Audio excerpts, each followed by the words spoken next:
Hey everyone, my name is Pixel, and I hope you're ready for story time. We've got Tiny Bunny that we're going to be playing through. This is a horror visual novel that has 3 episodes to it, all of which we will be going through.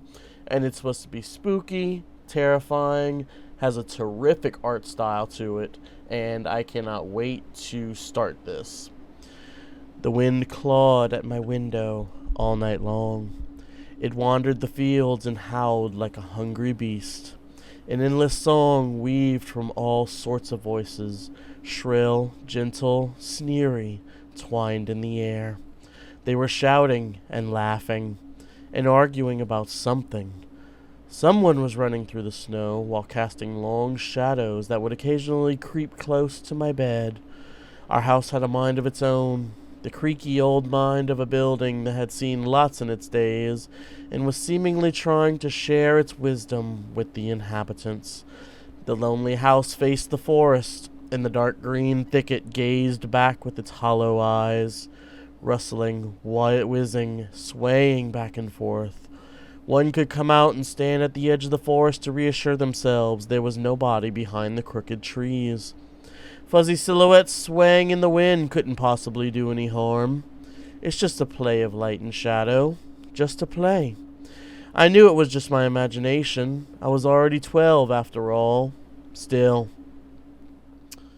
Oh, I'm just noticing the fox in the ice.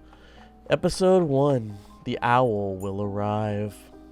Alright, we are going to be getting visited by an owl. Is it that owl that's from Legend of Zelda? She said, "Hey, put away your book." How many times have I told you not to read at the table? It's bad for your health. Look how slouched you are. Hide? No, we hid the book. I didn't protest and put the book about Conan the Barbarian aside.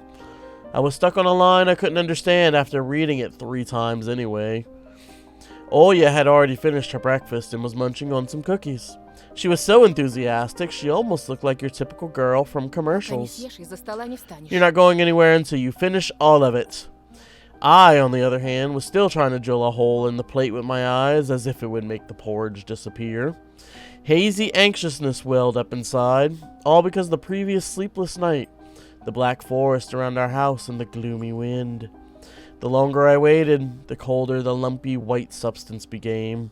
It looked like a jellyfish from the Costo Odyssey. I love that show. I wonder how horrifying the bottom of the ocean is. Or how cold the black forest is at night. Oh, dropped my spoon. The spoon fell out of my hand. Mom showered me with a cold glare from her green eyes. What did I just say? I'll get it. I had 10 seconds to catch my breath before battling the nasty porridge once again. I felt around for the spoon. What is this carved on the other side of the table? Karina. Huh, that's my mom's name. I guess she carved it out with something pointy when she was little. She sure was a rascal, damaging the furniture like that. She would scold me for a week if I did something similar, though. Should I remind her about it? No, she's been a bit of a bad mood lately. I imagined her being my age, sitting under this table. I wonder, was Mom afraid of the dark back then? Or the sounds coming from the attic? Or the thick forest? I imagined my grandma coming into my little mom's room, sitting at the edge of her bed where Olya sleeps nowadays, and saying this in her soft, smooth voice. "Taiga is a special place, little girl. It's watching you closely, sniffing you out, trying to discern what type of beast you are. If you're a good sort, it won't abandon you in times of trouble. But if you're a bad apple, it'll grab you by the side and drag you under the ground." And that would be it. Grandma was caring. She never fought with anyone, never yelled, never swore. Those were the times without the maddening screams until late at night, without smashed dishes and mutual accusations. Our parents used to love each other back then.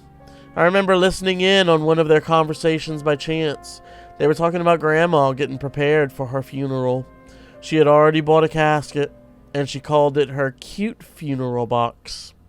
I waited for its time in the closet, patiently. It was black, upholstered with meat-colored material on the inside. I saw it when my grandma was getting buried. The house didn't change since the time she was alive. Only all of the photos were gone. Glass-covered pictures with gray faces of my ancestors.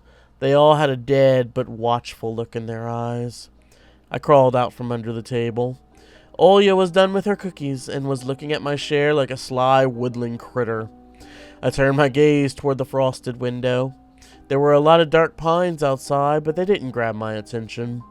The pattern of the frost formed a picture on the glass. Oh, it looks like... Oh, yeah, look! It's a fox! Where? It almost looked like those optical illusion thingies they put on the back of student notebooks. A mixture of lines at first glance, but if you blur your vision a little bit and look under a certain angle... Not outside, on the window. Look, here's the nose, and here's... Hey, eat up! Yes, just a moment. I don't see anything. Hurry up, there's not much left. Ah, there it is. But it still doesn't look like one. And I'm telling you, it does. Nuh-uh. It does. Stop it. These kids, I swear. Now I couldn't see the fox either. It disappeared. Went away. Only the frosty patterns, similar to stretched out nettle leaves, kept creeping up the glass. My dad entered the kitchen with long, measured steps. I want to have a beard like his when I grow up. That feels like a manly beard right there. Mom would always ask jokingly, "Come on, shave it off, it stings." This was so long ago. Nowadays, rumbling doors and witty comebacks were an everyday occurrence. Olya always covers her ears whenever she hears something like, "What's the point in all this?" through the wall. "It's all for your sake," Dad would reply. "For the sake of our family." I always caught every sound of fear of hearing the most dreaded, deadliest word that started with a D. D-I-V-O. I don't even want to finish it. It was scary to imagine that me and my little sister could be torn apart and taken into two different families. Anyway, your fox is nothing. I have an owl on my window. You and your owl talk again. You said you believed me just yesterday. Has anybody seen my car keys? I remember leaving them on the windowsill. Right. Maybe you did, and maybe not. You're a grown man, father of two, and still, Karina, please, stop. Just let me get ready in peace. Your keys are in the basket, near the phone. Well, thank you very much. Anton, stop making a martyr out of yourself and finish eating already. But the owl... There was no owl. But there was one. It had giant glowing eyes. Olya sprung up from the chair and placed her hands on her little face, imitating a pair of eyes with her fingers the size of an apple each. Last year you had Babe in your closet, and now this owl. But I saw it. Olya shifted her gaze back and forth from Dad to Mom to me, but couldn't find any support. Have you thought about befriending it? You know, like feeding it with imaginary mice? Don't bully your girl. She's just afraid to sleep alone because she's still little. Olya pouted her lips in rebellion and rushed into the hallway. The staircase that led to the second floor creaked. Mom gave Dad a strict look. That look in her eyes. It's so uncomfortable to be pinned under it. Dad just snorted in reply and left, ringing with keys he just found. A minute had passed, and the theme song from The Little Mermaid echoed through the house. It was stored on an incredibly worn-out cassette tape, which Dad already had to glue together once. It's so easy to fix objects by gluing them back together, for example. But how do you fix a relationship? Mom moved to the living room, and I was left alone, anxiously stealing glances at the window. Still looking for that fox. Olya had trouble sleeping ever since we moved into this house. She would toss and turn or curl up in a ball under her blanket. Sometimes she would jump up in the middle of the night and turn on the VCR. Cartoons helped to take our mind off of all the troubles we had with the move and our parents. Oh crap. And then Olya said she saw that giant flying monster outside her window. She became obsessed with it. Our parents did everything in their power. They tried every little trick to get rid of these ridiculous fears. Olya refused to sleep alone and didn't believe that the owl was just one of her nightmares. Doesn't look like a nightmare to me. After last night, I was unsure what to make of my sister's words, what to think of it myself. Can nightmares be infectious? That night, I couldn't get a wink of sleep and ended up thinking of what to expect from my new school. There were a couple of days left before the beginning of a new term. My imagination drew long, twisting hallways that led to a classroom full of kids. But all the students behind their desks were simply dark figures cut out using a template. Circular holes gaped in the middle of their faces, and pairs of eyes blinked inside those holes.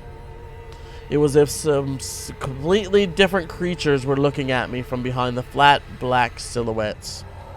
Their cruel glares, filled with icy sneers, made me shiver from head to toe. Will I survive here?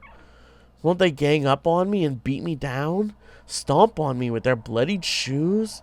The damn school can burn for all I care. I just wished for anything to happen to it. Doesn't really matter what. I didn't want to go there that badly. I didn't want to see people who were just itching to smack me in the head, trip me up, think of a new offensive name for me worse than the previous one. I felt like the glasses I wore made me an outsider for some sort of monster. My gaze slid across the drawings hanging on the walls. I couldn't consider myself a great artist, but Olya begged me to hang them. Drawing was the only thing that made me happy as of late. The small circle of friends I had almost enjoyed my paintings, and they promised to call me from time to time.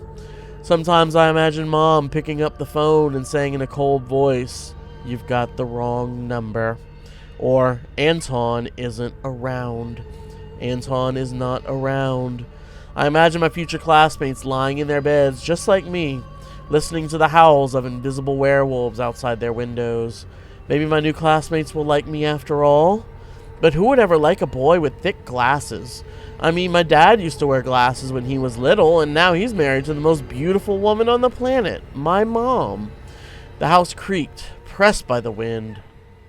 The condo we used to live in, a 9-floor concrete building, buzzed with the neighbor's drill, mumbled with a TV set from behind the wall, cried like a baby from the big family next door. Our current house, though I can't really call it new, was completely different. It was silent and easygoing during the day. Its shadows lay dormant in the corners, on the closet cobwebs, and under the stairs. But they all woke up during the night. Something was watching me from every corner, almost as if the old photos of my deceased family, with their ashen eyes, were hanging on the walls in place of my drawings. The floor was squeaking, rusty drains were moaning, the attic was occupied by noisy drafts. One could think the house was performing some sort of demonic melody. And then I realized I was, in fact, hearing music. It was already playing for a good while. Somewhere at the edge of my perception, I could hear a flute. It was mixed in with the sound of the wind, of the creaking old house, and my thoughts too. I stood up and rushed to the window. I wanted to reassure myself that this music was nothing more than a product of my imagination. It's not like someone is playing it there amidst the cold, snowy night, right? Is anybody there? Oh, hey. Someone was dancing in the field. I think more than someone. You've got some birds, some wolves, some bears. They're having a right old party out there. Black silhouettes I could barely make out with the dark forest as their backdrop. They jumped around, basked in the moonlight, bumped into piles of snow, rolled around, and crawled on all fours. Stories about wolves or playing under the moon came to mind, but these were clearly not wolves. They stood upright at times, circled around, holding hands and whipping up snow, disappearing into the shadows for a brief moment and then coming back. Something bizarre was going on. Shadows dancing in the starless abyss made my imagination go wild, making me anxious at the same time. Suddenly, the music had stopped. Uh-oh. The dancing shadows froze in place, and I could swear pierced me with their eyes. One of the silhouettes immediately parted from the bizarre shadow carnival and sprinted across the field with giant leaps. Whoa. Stay back, buddy. I'm just watching. It glided on squeaky snow without leaving any prints until it was devoured by the pitch black snow in my house, which became even darker and thicker. My heart was jumping around like the bird inside a cage. I shut the curtains with a swift motion and stepped back toward the bed. They saw me. A freezing torrent of fear washed over me. I stood in the middle of the perfectly dark room and listened to some unwanted guest move and scrape around looking for an entrance.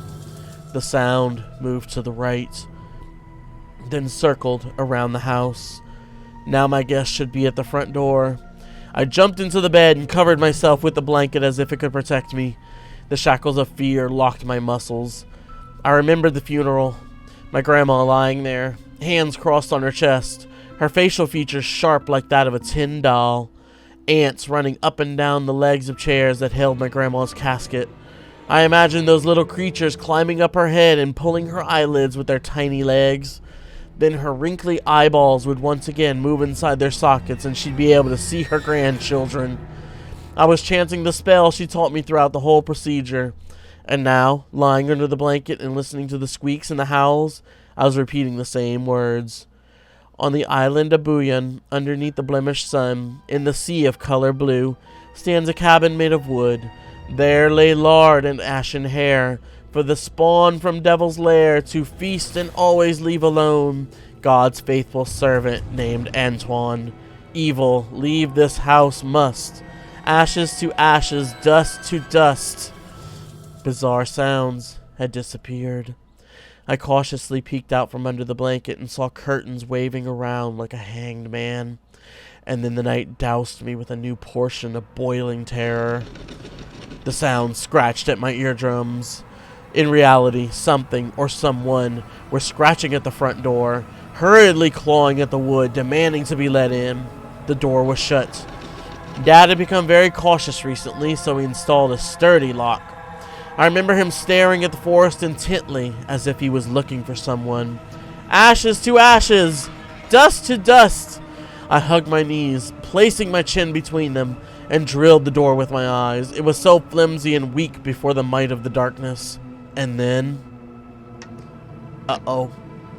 The doorknob twitched, slightly. It turned halfway, once, twice, as if the person who tried to enter had no hands. The doorknob tilted once more, and then started clicking, violently. My jaw cramped from fear. My wet fingers clutched the blanket. Oh crap, it's open! The door creaked and opened. The wind taunted me, moaning inside the tin drains. Now you'll see. The door was wide open. The darkness writhed inside the carnivorous mouth of a doorway. Tusha. It's as if the night itself was calling out to me, flapping its black wings and squeaking with rusty hinges. I was trembling, ensnared by the web of darkness that hung in the corners of my room, waiting for the one who weaved it to come out of the gaping black hole. My abdomen tightened and my chest rose up, ready to exhale a desperate scream.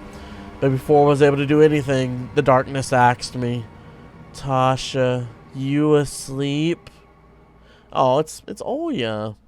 My sister's pale face protruded from the thick shadows. I almost screamed from relief. Olya? I'm not sleeping. Did something happen? Olya frowned and stuck out her lower lip, a clear sign that she was about to cry. It's there again, staring at me. Shoo her away, Tasha, please. I'm so scared.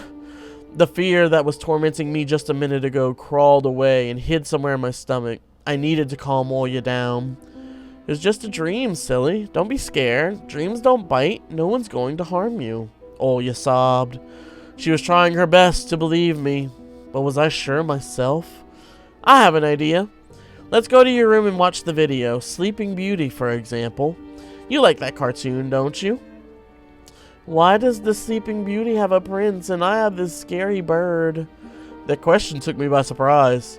Alright, let's watch Cinderella. My thoughts became tangled, fuzzy. What was that? What studied me with its eyes while dancing feverishly under the moon? The darkness was clinging to the window, and it couldn't be fooled by Grandma's old chants. It couldn't be satisfied with a feast of lard and long ashen hair. Tasha, you coming? Yes, just a moment. Oh, crap! Oh, damn! Was not expecting that. I have to say I have never been jump scared by a visual novel before, but damn, that one got me. Whew. Okay, so we are going to stop right there with that one. We're going to continue pick this back up. I'm all out of time for today. Thank you guys so much for watching. This is fantastic before. The energy, the suspense, the emotion that is going through these words. My God, this is off to a fantastic start. I cannot wait to pick this back up and play it some more.